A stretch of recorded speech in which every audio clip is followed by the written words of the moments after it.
Political news, sports news, crime news કે તમારા રાજ્યના સમાચાર, હવે દરેક ખબર પર રહેશે અમારી નજર. ગુજરાતનો સર્વશ્રેષ્ઠ ન્યૂઝ ચેનલ.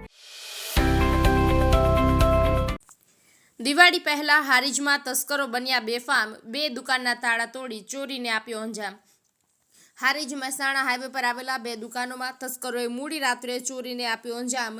ગાયત્રી હાર્ડવેર અને પરમેશ્વર ટ્રેડર્સ નામની દુકાનમાં પતરું તોડી પ્રવેશી ચોરીને આપ્યો અંજામ. ચોરીની ઘટના બનતા આસપાસના વેપારીઓમાં ફફડાટ વ્યાપ્યો છે. 2 દુકાનોમાં મળીને કુલ 3 લાખ ઉપરાંતની રોકડ રકમની ચોરી કરી તસ્કરો થયા ફરાર. છેલ્લા 6 માસમાં ચોરીની ઘટનાઓ બનવા છતાં તસ્કરો પોલીસ પકડથી દૂર છે. દુકાન માલિકને ચોરીની ઘટનાની જાણ થતાં જ પોલીસ મથકે નોંધાવી ફરિયાદ. હારીજ પોલીસ ઘટના સ્થળે પહોંચી સીસીટીવી ફૂટેજ ચેક, આગળની તપાસ હાથ ધરી. રોલ હું પટેલ પંકજકુમાર કરશનભાઈ, રહું ચિંતન બંગલો હારીજ અને વ્યવસાય બસ સ્ટેન્ડની બાજુમાં પરમેશ્વરી ટિમ્બર માર્ટ મારો વ્યવસાય છે. સવારના 8 વાગ્યાના સુમારે મારા ભત્રીજા રાજનો ફોન આવેલ. હું ઘરે હતો, એમનો ફોન આવેલ કે 8 વાગે દુકાન મારી તૂટેલ છે.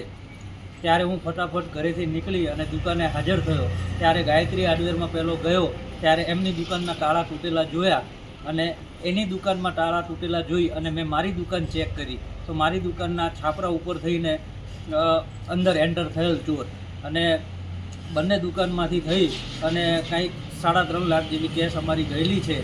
અને અમને આવી જાણ થતાં અમે તરત પોલીસ સ્ટેશને જાણ કરેલ અને પોલીસ સ્ટેશનમાં જાણ કરી અને એમની કાર્યવાહીનો હાથ ધરવામાં આવી. પણ વારંવાર આવી આ 1 મહિનામાં અમારા ધ્યાન મુજબ અમારી આજુબાજુમાં 4થી ઘટના છે. તો તંત્રને ખાસ અમે વિનંતી કરવા માગીએ છીએ તો થોડીક આના ઉપર એક્શન લે અને ચોરોને ઝડપીથી પકડી અને સજા કરાવે. કારણ કે અમારે હવે વેપારી વર્ગને હારીજમાં અમને ભયજનક હવે લાગી રહ્યું છે કે ધંધો કરવો કે કઈ રીતે કરવું. તો અમને નમ્ર વિનંતી છે કે આનો અમને રિઝલ્ટ આપે.